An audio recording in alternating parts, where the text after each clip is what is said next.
Welcome along to the Ever So Lean podcast. I'm Matt Sims. Each episode, we get a fascinating insight along with some useful hints and tips as I'm joined by some fantastic guests who all have one thing in common, and that's a passion for developing continuous improvement cultures that drive engagement, improve metrics, and reduce costs. The Ever So Lean podcast with Matt Sims.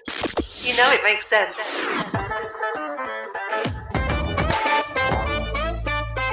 This episode is sponsored by Catalyst Consulting Limited. Catalyst Consulting exists to help people and organisations work better today and be ready for tomorrow. They have a rich history of igniting business transformation using business agility, lean, Six Sigma, strategy deployment, agile and change management. They can help you and your organisation to develop the skills necessary to work and manage differently. To find out more, check out catalystconsulting.co.uk. Today, we're joined by Danilo McGarry as we talk personal cultures, general bias and tension, and generational learning styles to see how they impact lean culture growth and approaches taken by lean practitioners and also by leadership within organizations. Danilo has almost 20 years experience of designing, delivering and scaling global technology and operational initiatives. He's led some of the largest and most respected transformation, artificial intelligence, data and innovation programs in market-leading blue chip companies, including the Citigroup and the United Health Group. Danilo's work has been published in the Financial Times, The Times, Bloomberg, Yahoo Finance and Computer Weekly. Danilo is ranked top 10 in the world by research and consultancy firms in various tech domains such as AI, innovation, digital transformation, CRS and data. He is well connected in tech circles where he's actively involved with tech and advisory companies with whom he develops digital strategy and digital ecosystems. Danilo is ranked in the top 50 most powerful people in AI, ranked top 20 in the world for digital transformation, and ranked number 1 in the world 2 years in a row as the top automation executive. Wow, Danilo, welcome to the Ever So Lean podcast. Well, thanks very much. You could have just said Danilo, a nice bloke, and that would have been enough. Yeah, a lovely geezer. That's a lot. I made one mistake. That's not too bad, is it? I did quite well. I say digital as well a lot when I say digital, so it's fine. Yeah, I think, do you know what it is? It's black text on white backgrounds. I prefer it the other way round. I like black backgrounds with white text. Yeah, me too, actually. For the long run, it helps. It's better on the eyes. Yeah. How are you doing anyway? Very good, thank you. We've just gone through Christmas and getting ready for New Year's. So, it's a good time of the year to reflect and, have a podcast like this. It's going to be a good one, I think. I find like the end of the year going into the start of the new year, although it's just another week and another day, there's something refreshing about it, isn't there? It's like that clean slate feeling that, wow, let's go again, I'm ready. It's definitely psychological, but like you said, it's just another day, another week. But yeah, I think it's healthy to look at it as a reflection month, a reflection week as well. So yeah, I think our discussion today should hopefully bring about a lot of thought and hopefully questions in a lot of people's minds about how they're managing people and how they're also behaving in the work environment. So I hope it helps. Do you know what? It definitely got me thinking. You and I spoke a couple of weeks ago when we were doing like the prep conversation for this podcast. And the things you said really got me thinking. And I've done lots of research since and it sucked me in. This generational stuff and this bias stuff is really deep. Yeah, I think, lean, of course, is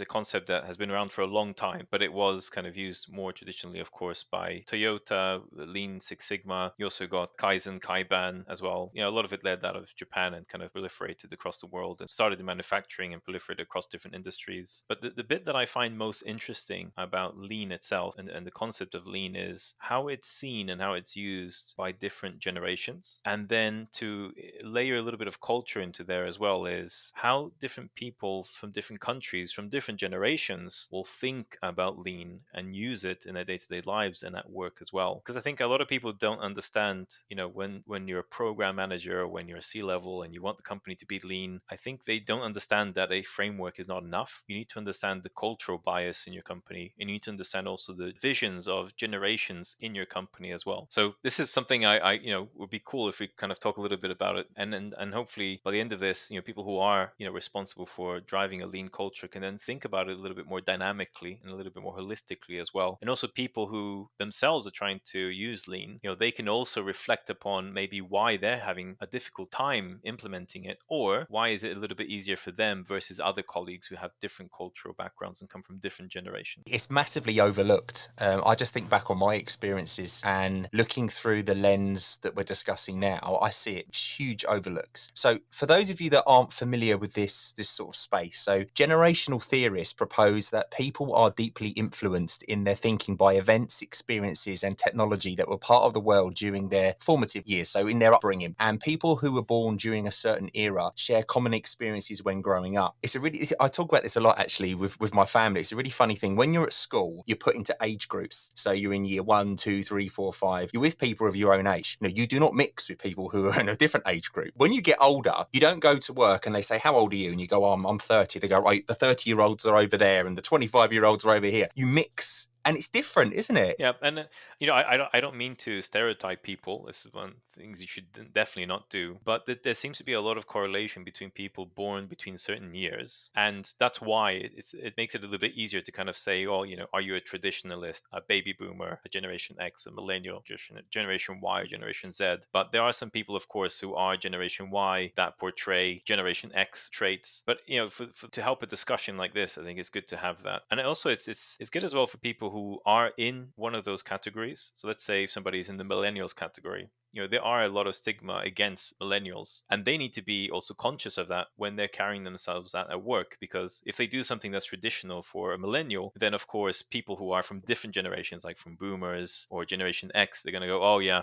millennials speaking. So one must also be conscious of what groups they are, generally stereotyped to be in, and they must also be careful not to carry the traits and just solidify people's thinking that generation brackets and groups do exist. It's just about self-awareness. If you ask some of the most influential people in the world, one of the greatest skills you could have in your life is self-awareness, because you tend to learn faster, you understand your mistakes better, you accept that you're not perfect, you're okay with molding yourself into something that is more successful and better.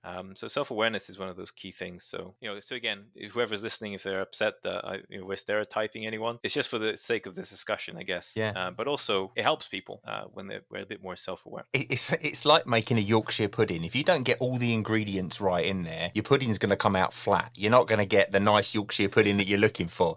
And that's what creating a culture is like, I think. You touched on it then about the different types of generations. So you've got the Generation X, the boomers. I'm just going to summarize what each of those are. Sure. When I read these, I was trying to think, where am I? Where do I fit within these? So I wonder if you guys are going to all do the same. So you've got the silence, and the silence like to be the expert. So silence like to give people a head start with time to review summaries or written materials beforehand. They provide the big picture and then the details afterwards, and use real examples.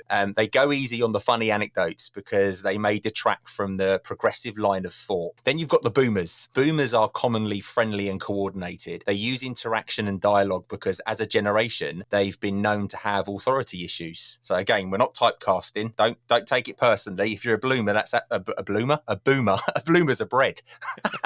If you're a boomer, they are competitive. They like to shine by asking questions about their experiences. And then you've got the Generation X. Now, Generation X people like to have goals and outcomes described because time is a commodity and they don't want to waste it. They like choices. They like how and when they learn. Generation X people tend to prefer working alone. They feel comfortable using humor. They use bullet points and highly visual materials and make everything relevant. Xers learn so they can get it done. And they're always willing to say, I don't know, let's find out, which is massive in lean. I think in a lean culture, you need to be able to say, do you know what? I don't know. And then the final one is the millennials. Now, they set up learning so that millennials do the real work and they do it collaboratively. They like challenging problems set out. They drive to create the solutions. Then once the solutions have been identified, they like to debrief. They listen to everyone's ideas and use those as coaching moments. Danilo, did I get that right? You did, and there's actually two more. So you got Generation Y, which are after the millennials. So they're the kind of the new interns, the new analysts, which are in companies today. And then you also have Generation Z,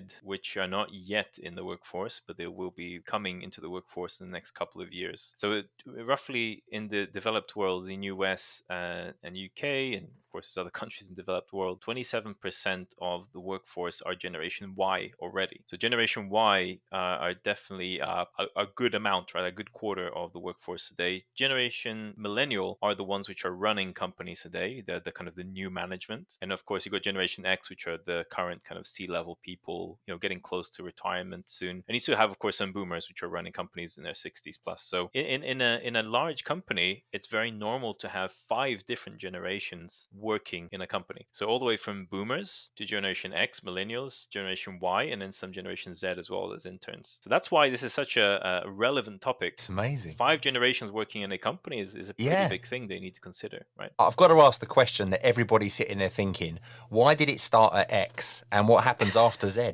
Funny, today I was driving in the car. I was just listening to a couple of things preparing for this, and I started thinking, gosh, what happens after Generation Z? Is it going to be Generation 1?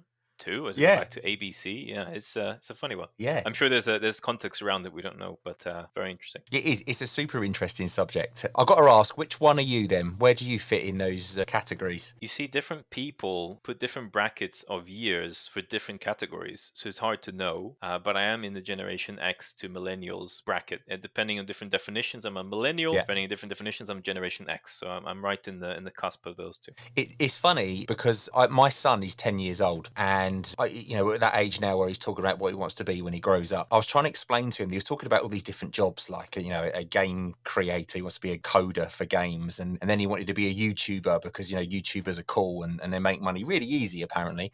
He's telling me all these things that he could do, and I sat there and I said to him, do you know what, when I was a kid, none of these roles existed. Like they just didn't exist. And I've got a 4-month-old as well, and I think when she's older, I bet we don't even know now what the roles available will be. The world changes that much. Not to do any self-promotion, but in case people want to know what to tell their kids to concentrate on, I actually do have a speech which talks about the jobs that would be available in 2030, 2040 onwards. That's on YouTube. Right. And I do start talking about, after post-Second World War period, how jobs have changed over time, and then because of technological advancements, what are likely to be the jobs, 20 years from now. And basically what research shows is there's going to be a massively aging population. So the same kind of problem Japan is having in a few other countries, the UK, the US is also going to have as well. So what will happen is people will be caring for other people. That's going to become an even bigger industry. And usually elderly people, they don't really like to be interacting with robots, at least not the generation that are in elderly homes today, but they will be later on, right? When Generation Y go to elderly homes, etc., or older. Or there will be,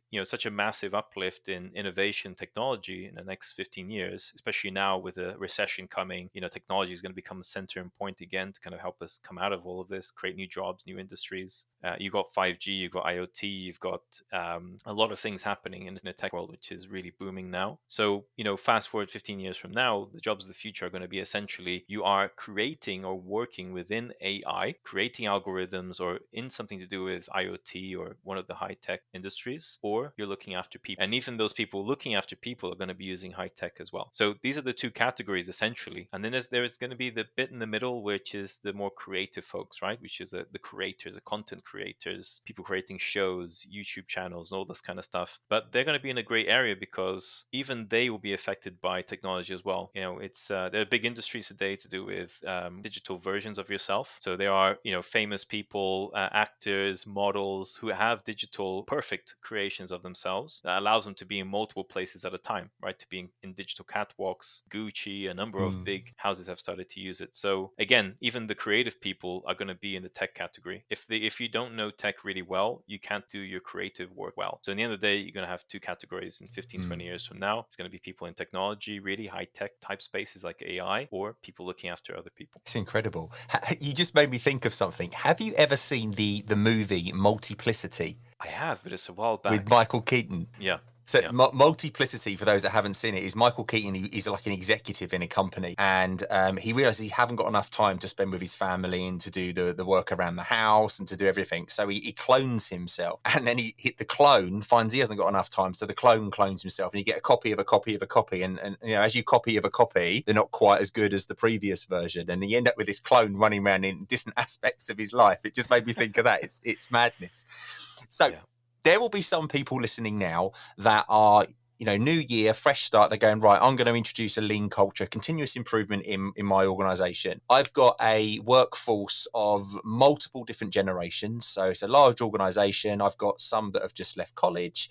I've got some that are, approaching the retirement age, and everybody in between. Human beings tend to be a little bit nervous of change. You've got the change curve and the different aspects you go through. What would your advice be to me if I was in that situation? I was about to introduce this, and I want to make sure that I create a culture that takes into account all of generations. Well, number one thing I would say is that you have to understand the context, right? We've just gone through COVID. Not too long before that, we had a little bit of a good time, but very quickly before that, we had the financial meltdown. There's been a lot of quantitative easing.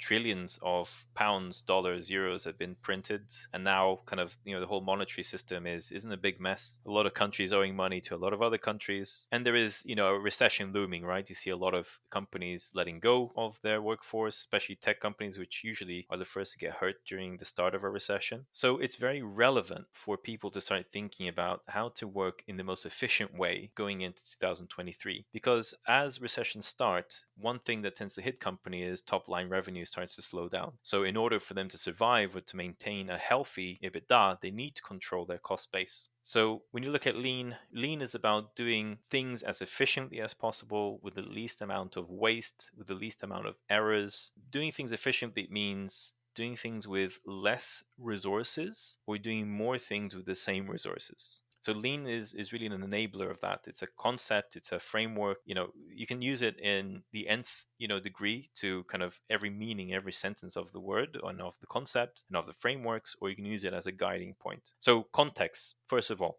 because why the hell are you doing this? Because you need to. And because every C-level is going to be looking at you trying to do this, and every management is going to need to do this, because there's going to be a lot of pressure on every company and every department of every company to start saving money because economy is starting to slow down. That's number one. Number two is actually educate yourself. Ask HR to provide a report. What are the different categories of people do we have? Understand your market, right? The same way that if you had a startup and you're going to sell something on the outside, you need to understand your workforce and what are they looking for. Then thirdly, do a little bit of study about, different generations. Of course, these are stereotypes, but they are very good guiding points. Understand what is it that drives, a boomer, a generation X, a millennial, generation Y. Really go after and try to understand this a little bit better, and then try to marry the two. I'm a big strategist. I'm a big chess player. So I like to think of moves and scenarios. This is how I think, ever since I was a little kid when I started playing chess. So then create a strategy, right? Once you understand your workforce, you understand how each of them more or less think, then create a strategy.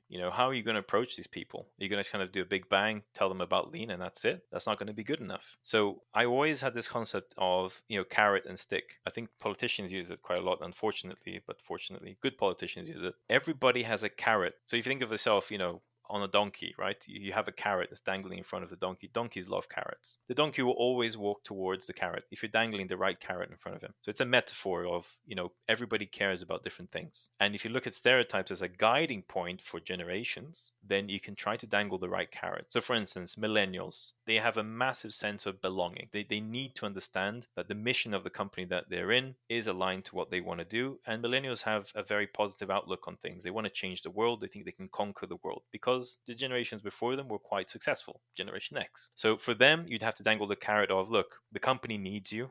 We're changing the way we do things. We're going to change the company's culture. You have the opportunity here to make your mark. That will attract them, as an example. Generation Y, a little bit more difficult. They tend to job hop a lot more. It's a bit a bit less well understood. For them, it's not really only about pay. It's also about the experience that they have at work.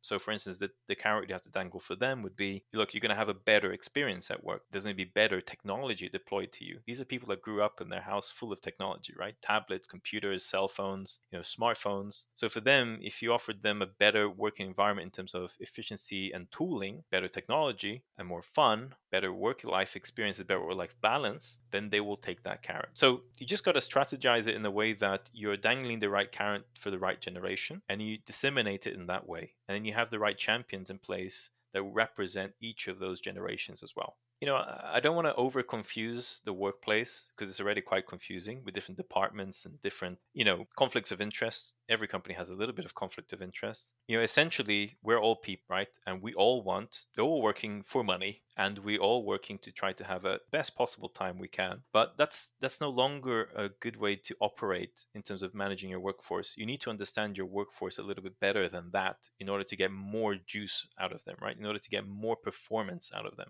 And if you look at, some of the best performing, teams in the world, whether if it's sport teams, etc., they understand each other intimately. Like they go to each other's houses. They understand each other's upbringing. They do psychology sessions together. They do positive mindset sessions together. There's a lot of intimacy in high performance teams. And you can't get intimate with someone, you can't understand them, what drives them, unless you understand where they come from and why is it they're hungry for something. I think combining all of these things together, so at least a 5-step plan there of how do you approach, introducing lean, but keeping in mind that you have a generation, different generations in the workplace. And then understanding your workforce as well is key. So for instance, let's talk a little bit about third world countries, right? People that come from third world countries. I know this is not the correct term. It's, less economically developed and more economically developed. For instance, I grew up in Brazil. I did come from very humble beginnings where we had to ration food. We had to ration normal supplies and things like that. Thankfully, I wasn't in that position for very long, but I was born into that. So for me, lean is ingrained into my head anyway. I don't like to waste resources. It's that concept that we discussed in the prep up to this. If you have a full bottle of something, of milk, or if you have a full loo roll, it's just human behavior to just take as much as you want because there's so much abundance. So the way I like to think of it in terms of an analogy is people that come from less economically developed countries are always the ones that, have that little bit of fluid in that bottle. They're going to have to put some water in there. They're going to have to try to make the most of it. They're going to have to make that thing last because there isn't much of it left. And people that come from more economically developed countries, surrounded by, opportunity and wealth, doesn't mean they're very rich, but they have a lot more opportunity than people from less economically developed countries. They're always with their bottle full. So for them, thinking in lean concept is a lot more difficult because they haven't had to do it on a personal level. So when a company asks them to do this, they just think, oh yeah, greedy company. They just want to get more money out of me and for me to cost less. They can't connect to that ask as much as people that come from less privileged backgrounds. It's completely alien to them.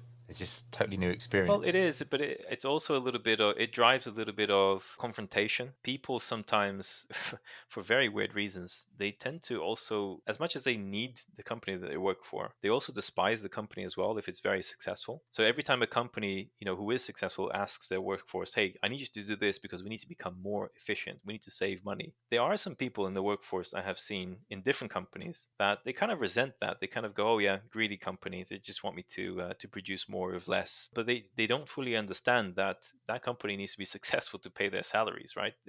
It's very hard to run a company efficiently unless you have the right mindset and culture in it in order to run it in the best way possible, right? It's not just about shareholders. It's about longevity of that company, and people need to care. So I just find that there is a lot more of this that I have seen, because I've gone to 59 countries now in my life. I've lived in 4 countries and worked in 3 different countries, in 2 or 3 different continents. So I've been around. I've seen a lot more of this kind of love-hate relationship in more economically developed countries, but in less economically developed countries, when a company asks their employees to save money or to do something more efficiently, they kind of get it because they grew up in that environment. They understand that doing something with resources efficiently is important. And it's just a concept that they've been used to their whole life. 13-time Shingo Prize winner Dr. Jeffrey Leiker and Toyota Kata author Mike Rother have created the Improvement Kata and Coaching Kata online course. This inexpensive, compact program is designed to transform your thinking and approach, making you a highly skilled learner and coach. Engage in deliberate practice to turbocharge your progress. You also get lifetime access to the materials, including all of the bonus interviews. Why pay up to 10 times the price elsewhere, listening to some consultant, when you can gain direct insights from the masters themselves? Skip the rest and go with the best. Join us today and embark on your journey to excellence. Just click on the link below to start your journey. That culture piece is massive. I've been very fortunate that I've got to travel globally like yourself through work, and just looking at Europe, just a small part of the globe, there's so many different cultures. I've been guilty in the past of trying to deploy something in the same way across each of those different countries, and then I'm surprised every single time when it fails. It only seems to happen in the UK, but then it fails in Germany and France and Spain and Italy, and it's because the cultures are different, and you can't do things the same way. You need to think about how it's seen and how it's taken. It's really funny you saying the analogy that we spoke about with the loo roll, about where if there's loads of loo roll on there, will you use a lot? And if there's only a little bit, will you just use a little bit? I've spent the entire Christmas asking all my family that analogy just to find out what they would say, because I found it super, super interesting.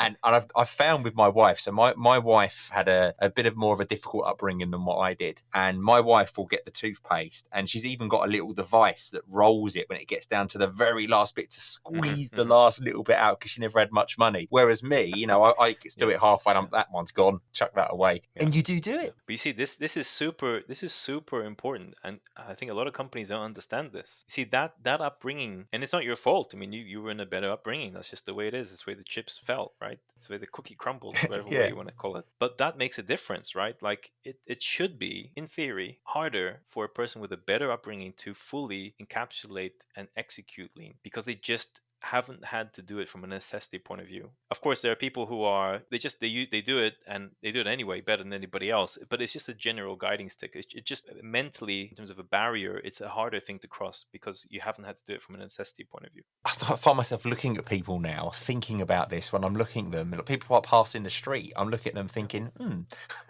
you're a different generation to me. Do you think differently? You see, one thing that you brought up there for a second is, sometimes projects fail. And a lot of times people are just left, management are left kind of scratching their head. Oh, why didn't this work? We did everything right. We hired an agency and all of this. Most of the time I have found things fail because of the lack of understanding of the workforce. What carrots do they care about? And what carrots do different groups care about? Sometimes you have 10 groups that will adopt something extremely well. And it's like those two groups, those really difficult two groups that just don't adopt something that you want them to adopt. And you just don't get it. You try different things. But the last thing people ever think of is, oh, they come from a different culture, a different generation. Let's do it differently for them. You see, a lot of leaders today, I find, are just lazy. They're not going the extra mile in trying to really understand their market. Their market is their workforce. It's not only their clients they need to understand. They need to understand their workforce. They need to take a less lazy approach to doing that. Because if they do that, they will get a truly high performance company and a high performance team. I saw a poll on LinkedIn the other day, and I think the question was something along the lines of, what's more important, keeping your customers happy or keeping your employees happy? And most people on that poll had put customers. And I thought, well, if you keep your employees happy, they will keep the customers happy. It's a funny thing. Like if you talk to different people, Richard Branson, he says very vividly, if I don't take care of my workforce, there's no customer base, because they'll treat my customers terribly. And he's right. But it's a little bit like, if you look at Five Guys, it's a chain restaurant, amazing burgers and hot dogs and so on. They're a very successful family-led company. They've generated €1 billion, I think, or dollars now in sales since they started about 20 or so years ago. They don't do any marketing. Good point. Never seen it. Yeah. So you have to really understand that good products will bring you customers, but also a great workforce will make customers have a better experience. Like the CX, the biggest thing in CX is, of course, the interaction, the technology, the portals and everything that they go through. It has to be top notch. But eventually they're going to have to speak to someone. And when they do speak to someone, they have to feel different than what they do speaking to all your other competitors. So taking care of your people is very important. I think it's like, you can't think of an end game all the time. You got to think of planting the right ingredients, just like with Five Guys, right? They have a great product. They didn't have to think about everything else. They just have a great product that will spread through word of mouth. Same thing with your employees. If you have a great employee base, the customers will come, especially if you have a good product. When I was doing the research for this show, one of the things I read about, and I was hoping you could expand on it a bit more for us, is the generational bias and tension. So the definition of this is generational bias tension means that you believe that everyone of a certain generation is either inferior to your generation or displays a certain negative behavior behavior. It's the idea that people in a particular age group tend to share a distinct set of beliefs, attitude, values, and behaviors because they all grew up and come of age during a particular period in history. And I think a really good example of that is if you see a group of teenagers outside a shop. Most people's natural reaction is, oh, there's a load of hooligans outside that shop. There might just be lovely kids that happen to be hanging around together. Do you know what I mean? Unfortunately, bias is something we all grew up in, and we have to be very careful with bias because it puts us into a box, enables us not to think properly. Again, look, I don't ever use the generational categories as bias. It's more of a guiding stick in order to kind of, more or less, this is what this person will like. But of course, you got to go to their level. You got to understand what they care about in an individual point of view.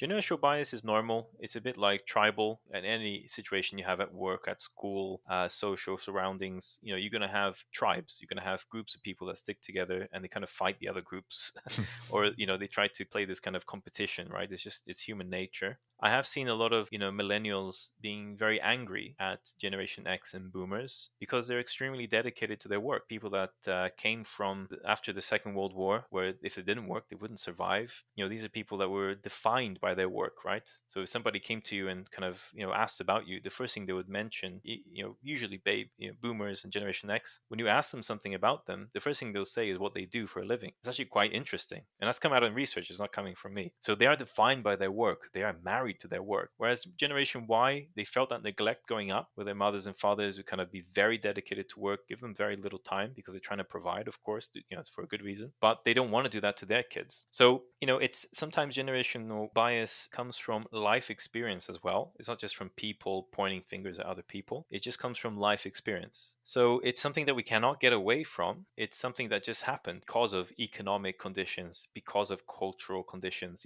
After the Second World War, we needed to rebuild the whole world again. So, the boomers were busy doing that. You can't blame them for being dedicated to doing that. It's like that very interesting quote, hard times create strong men create good times create weak men, and weak men create hard times. How'd you remember that? The boomers for us, I think they were the strong men and women who helped us rebuild our world, right? Helped us come back to the good times. So we have to be thankful for them. We have to recognize that. But unfortunately, Generation Y today are left with a massive debt burden to pay off. They're having to go to universities that they can't afford. They're leaving university with massive debts. They're not able to buy homes. One interesting thing I saw today is that baby boomers, when they went to buy a home, so the average cost of a home in America, let's say, was about $82,000. Average, right? There were cheaper homes even. The average cost of a home in the US today is $480,000. Wow.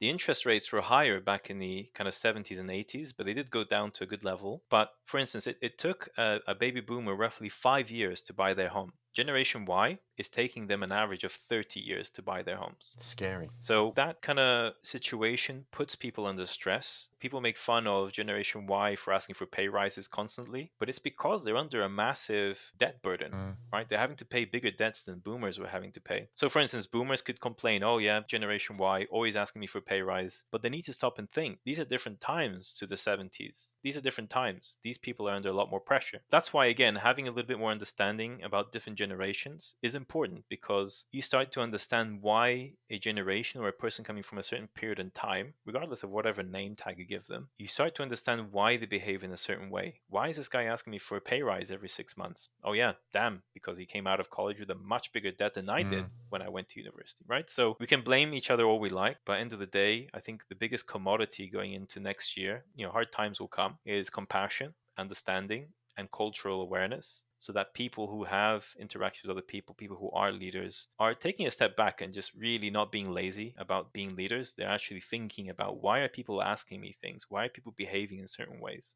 Could be because of their culture, their background, the tag that they might have in terms of, which generation do they belong to. The thing is that, and you're right, times have changed in terms of the cost of living, but the cultural stereotype of you grow up, you get married, you buy a house, you have kids, that aspiration is still exactly the same as it was 50 years ago. And people look to their parents, their grandparents, perhaps their brothers and sisters, if they're a slightly different generation, see they've done that and they want to do the same. But it's difficult now. I disagree. I disagree, actually. Really? Yeah, Matt, I disagree. So I do a lot of young enterprise stuff, which is basically I go to schools, I talk to people about, careers and things like that. I used to do that a lot more. I used to be a young enterprise ambassador. And also Generation Y as well. I have some people working for me who are in Generation Y, and I interact with a lot of people in Generation Y because I try to be cool, of course. A lot of them are not getting married, and a lot of them are not having children. So this is why a lot of the developed world is actually depopulating. If you look at, some big thinkers, right, big leaders, Elon Musk, etc., one of the biggest problems actually that the world faces today is not kind of the green revolution or anything like that. It's actually a depopulation world where you're going to create the same kind of issues that Japan is having right now, but in other countries too. So people are not getting married because the old style cool thinking of getting married used to be because of financial status or social gain, right? That's why they had a lot of arranged marriages, and that's going down as well a lot in the last kind of 10, 15 years. Today, that doesn't exist anymore. You don't generally get married to someone because of social status or for money, unless you do it from a different point of view, right? It's not something your family get together and arrange. And also getting married today is a lot more expensive. Having kids is a lot more expensive because they have to go to schools, they have to go to universities, and those universities have gone up hundreds of percent in the last 20 years. So actually the problem is the opposite. Generation Y are having less kids and getting married less. Again, looking at Japan, because they're quite an advanced, let's say, civilization, they're having a huge problem with people getting married. So much so that nobody's dating anymore. It's a kind of all online social media dating. Physical dating and getting married and being in relationships is a real problem. And that's something we're going to start seeing as well in Europe and in the US. So is that my generational bias then coming out there? It could be. It could be. Again, cultural background, right? Yeah. Maybe in your household you had a very strong base, right? Mother and father, grandparents been together for a while. I don't know what your background is. Yeah, you've nailed it. There you go. So in you, it's ingrained because you have these good examples. But if you look at millennials, for instance, who are the people starting to lead today, right? Generation X is still there, usually C-level. Divorce rates have gone up a lot more because of Generation Y kind of coming into the world and kind of seeing things a little bit differently. They don't see themselves being defined by their work or defined by their relationships. They're defined by themselves. It's a very individualistic approach. So interesting. Yeah, marriages are down and divorce rates are up, and having kids. Yeah, a lot of countries are depopulating.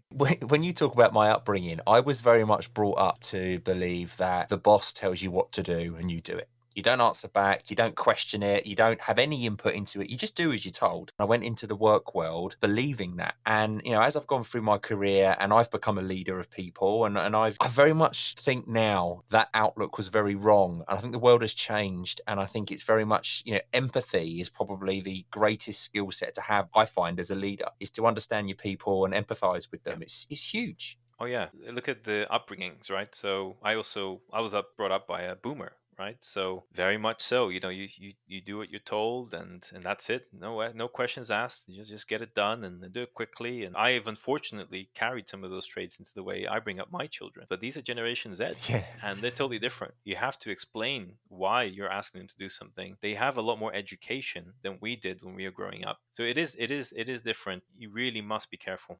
A lot of boomers in Generation X are leading companies today, right, at the very top, and they just say something. They expect their employees to do it. But they need to understand that in their workforce is Generation Y and Millennial. These are people that need to understand why you've asked something. They need to be given context. They also have their own ideas about how to lead the company, and they're not afraid to talk about it too. It's very easy for a company to have, disgruntled employees, people who are not aligned to the vision of the company, because they are being led a lot by maybe, baby boomers and Generation X that don't appreciate generational groups within their company.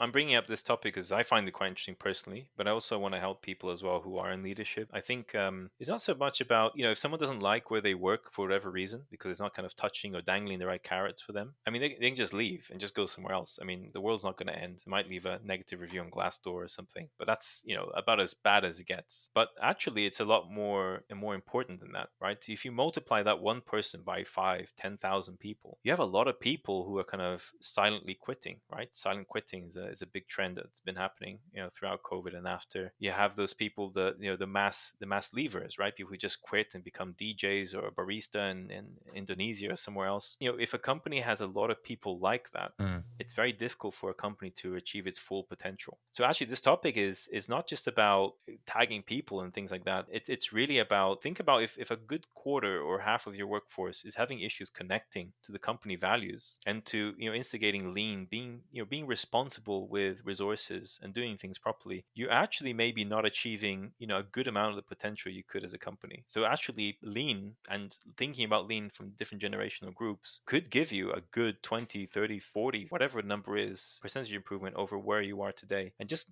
going that extra mile to try to understand your employee base, I think can really drive a lot more value out of it than almost any other thing. Like, introducing new tools, introducing, new policies about, team events and things like that. There's a lot more to it that can come out of it if people took the time to understand it. So moving on to another part of your work, which is robotics and AI, and what the role this plays in future companies. And one of the questions that I think people will ask immediately when you talk about AI, the first thing that springs to mind is, well, what about the people? Is that taking jobs away from human beings? What would you say to that? It's actually totally the opposite. If you look at the automation or AI initiatives from most companies, it's all about augmenting. It's all about taking the robot out of the human. And as soon as people realize that, I think they start really embracing it a lot more. So I haven't been in a single company where we mass unemployed people because of automation or AI. And I've ran some of the biggest automation programs in the world. So, I mean, in terms of credibility or, having a good source for that kind of to squash that misunderstanding, I mean, this is it. If you think about efficiency and lean, what is the most efficient thing you could do? You could automate something, or you could just get rid of it. Right? In most cases, you need to do it, so then you automate it. That is the epiphany of efficiency. Getting a robot to do something that you need to do thousands or hundreds of times a minute or a second or a day, and getting that done in an automated way.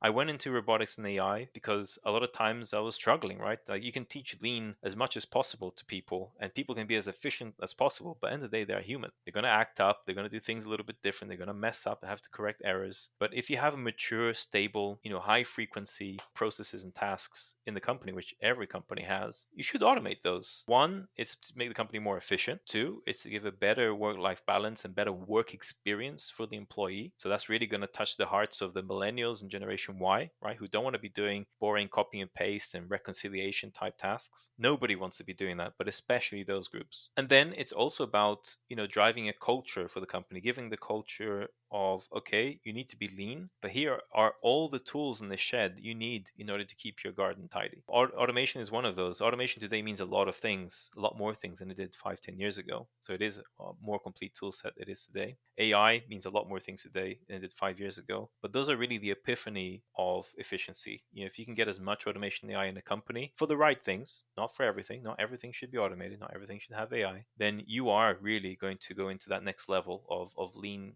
thinking and lean execution. AI in itself, it removes the variation, doesn't it? Human beings, like you say, get tired, have bad days, have emotions, and variation is one of the biggest causes of waste. Whereas a machine, if it's set up properly, doesn't have variation. It'll be the same every single time, which is what you want. Yeah, it is, and a lot of automation gets criticism because they say, well, if the process changes, then the robot doesn't work anymore. The AI is going to be wrong. But it's a bit like with any, you give the right tool to the right person. Some of them will do absolutely disastrous work with it, and some of them will create miracles. You just got to hire the right professionals to do this, and you will have an effective automation, an AI program. A lot of scare stories in the market today. These things aren't going right. There's the kind of the 3 lucky try wonder of companies. They fail the first 2 times when they start automation AI. They're successful the 3rd time. It's really just about taking it seriously, embedding it to the company's culture, having the right professionals run the damn thing, and it will go right. And it will be an integral part of the company's lean culture. Yeah. I mean, it has to be. It makes total sense. It's just about executing it the right way. I guess like Generation Y and probably definitely Z, I would have thought, would expect automation when they go into a workplace. It is fully expected now. Yeah. So, Generation Y and Generation Z, these people are, they understand algorithms. They're probably taking Python classes in some of their schools or for, or spare time, because without Python, you can't really be relevant anymore in the next 5 years. So they understand this. They're expecting it. So they come into a workplace that doesn't have it, they'll be disappointed because they're going to have to do all these mundane things that their previous generations have been doing. And they are thinking efficiently. Don't forget, these are people that have financial hardship. They have huge debts to pay. They want to have the best experience possible, the biggest bang for their buck, right? Which is for the amount of work they're doing, they want to do the least amount of work possible for the amount of money they're getting paid. So for them, having these boring, mundane tasks automated is a massive win to attracting them. I'll tell you a really interesting thing that happened to me last week. I had my gutters cleaned. So, like the leaves, I back onto the woods where I live. So all the gutters are completely full and overflowing. And it was when we had the snow. So it was really icy. And I phoned up this gutter cleaning company, and this guy came round, and I was like, oh, I haven't had a chance to clear the ice yet. Your ladders are going to slip. And I live in a very tall house. And he was like, oh, I don't need ladders. Don't worry about that. I was like, this is a bit strange. Anyway, he did the job. And then he rang the doorbell at the end. And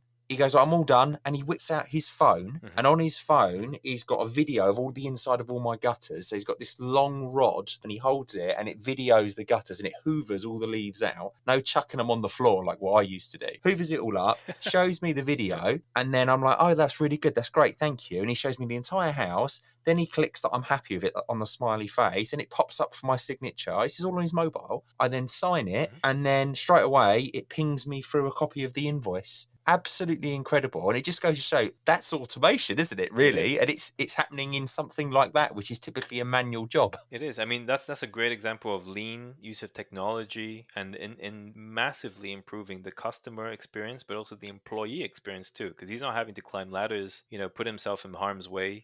That is a great example of embedding all these things that we've been talking about. It blew my mind. See, that guy will most likely stick around, even if he's getting paid a little bit less than other places, because he's having a much better experience and he's having a much better interaction with clients because they're having a better experience too. And he goes home happier. He doesn't have to think about, his foot getting broken or getting his hands super dirty or, hurting himself. That's a great example of how to attract younger generation. Just have the right ingredients in place, work properly.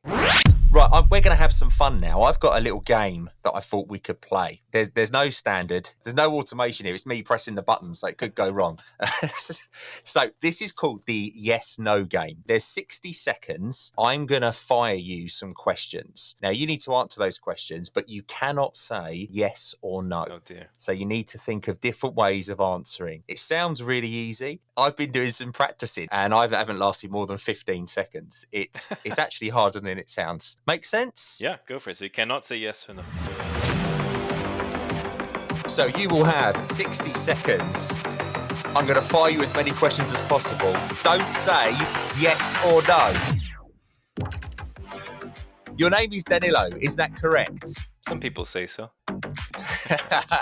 Do you call dogs puppies? It really depends on their size, but could be sometimes. Do you like pina coladas? Only when I'm on a holiday. Have you ever got really drunk on them? Oh, never. Do you ever pick your nose when you think nobody's watching? Oh dear. I guess the answer has to be... I can't say the other words. I think picking your nose is disgusting. There you go. You're very good at this. And you've done it. You've done it. It's over. You've done it. Wow, time flies when you're having fun. That's incredible. You know what's funny? When I was a kid, we used to play this game as well because there used to be only one channel in the whole Brazil, and there was this famous game that this guy used to play. His name was Silvio Santos, and he used to play this yes or no game, and people win. They kind of win a house and it's kind of crazy stuff. So I used to grow up in this. So well, the bar has been set. I mean, I thought you were going to be out after 20 seconds. one or two times I almost said yes or no. Oh, that was fun. I need to practice on my questions, maybe. So, Danilo, what's next for you then? What's coming up? Well, like I said, next year is going to be incredibly important. There is a massive wave coming in terms of recessions and, market difficulties. So I think that the work that I do is going to become increasingly important, finding ways to kind of provide more efficiency, better tooling, having the right culture in place. So I really hope that next year, all of the work I've been leading up to is going to be able to pay off once again, just like it did during COVID and before during the financial crisis as well. well. So, the third test of my life is coming. So I hope I'm going to live up to the standard. You need one of those cinematic movie things to go with that there, like the next step is coming. It's on its way. You've only got to type in Danilo's name on YouTube and it brings up hundreds of videos. Trust me, I've done it. I've looked. There's loads on there. He's quite the man on social media. Thank you for your time. I really appreciate it. Thank you, Matt. I hope this was useful to your listeners. Some key takeaways from today's discussion with Danilo. I think definitely think about the generations within your workforce. You'll likely have many different generations within your team, those that have been around for longer and those that have not been around for very long at all. And each of those will require perhaps a slightly different approach to how you change the culture. If you try and go at it the same way, you likely won't get the same result from everybody. So really do think about that. What I find really interesting about the generational bias piece is how it's crept into my world every single day without me even knowing about it. And I think now I'm aware of it, I will think very differently, or at least I hope I will. So if you know me and you see me tripping up on my generational bias, make sure you point it out. Super interesting conversation. Really excited to see what comes from AI over the following years. How businesses use automation as part of transformation. Like the gutter man that I spoke about before, which was absolutely amazing. I'm really looking forward to seeing how that creeps into many other areas of organizations and businesses and day-to-day activities that we get involved in. Apps on mobile phones are becoming so common now. Everything has an app. Even when I go to the supermarket, I don't have a loyalty card on my key ring like I used to. It's now an app. Everything is app-based, so super excited to see where we go. I'd love to jump in the DeLorean and jump forward 100 years just to see what things look like, wouldn't you? And then come back again. I don't want Biff getting the almanac, the sports almanac, and changing the future. I don't want to be doing that. Anyway, fantastic conversation. Thank you, Danilo. Really enjoyed it.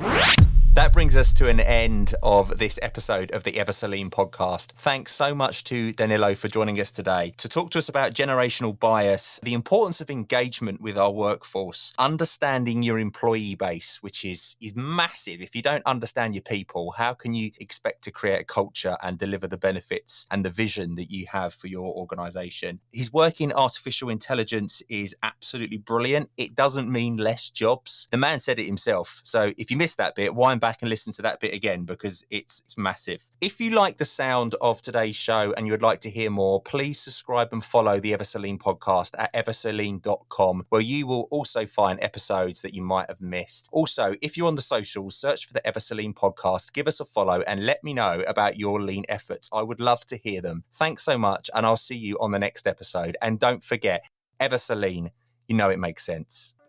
The Ever Celine podcast is researched, produced and recorded by Matt Sims. Visit everceline.com to find out more.